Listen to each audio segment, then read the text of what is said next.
I didn't mean to interrupt. Sofia, I thought you was still at, Arkham?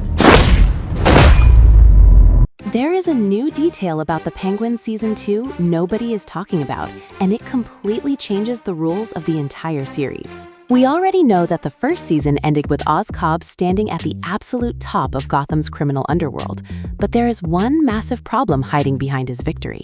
A newly uncovered Writers Guild listing reveals that a second season is actively moving into development with showrunner Lauren LaFranc, which points to a major shift that means Oz's destiny is no longer just tied to a single movie appearance. You are watching Screen Explain. This production update kicks off because the initial 8 episodes were originally designed as a strict one-off limited series to bridge the narrative gap between films. The disruption happens because the overwhelming viewing numbers and critical acclaim forced HBO and DC Studios to alter their long-term plans. Instead of wrapping up his story quickly, the creative team has officially opened up a pre-production window to build a multi-season arc around the character. This is where the entire system of Matt Reeves' Bat universe changes. Because Cobb successfully eliminated the Falcone and Maroni families, he effectively cleared out the old guard of the mob.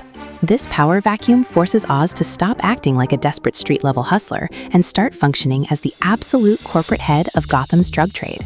This creates a logical chain of cause and effect. Because the upcoming film sequel is confirmed to take place during a brutal winter just weeks after the first season's finale, Oz will immediately face a massive territorial threat from a freezing, broken city. This will lead to a direct collision with new forces, meaning Oz will have to use his newly acquired wealth to fund an entirely different kind of urban warfare to protect his throne. This dynamic shifts the core function of the narrative. The story is no longer about an underdog climbing the ranks through betrayal. Instead, Oz functions as the established target that every rising criminal and vigilante is trying to take down, which removes his ability to play his enemies against each other from the shadows. This leaves us with 2 distinct possibilities for how this expanding timeline will unfold. The obvious direction is that the second season will simply deal with the immediate physical fallout of the movie, showing Oz picking up the pieces of his empire after a confrontation with Batman.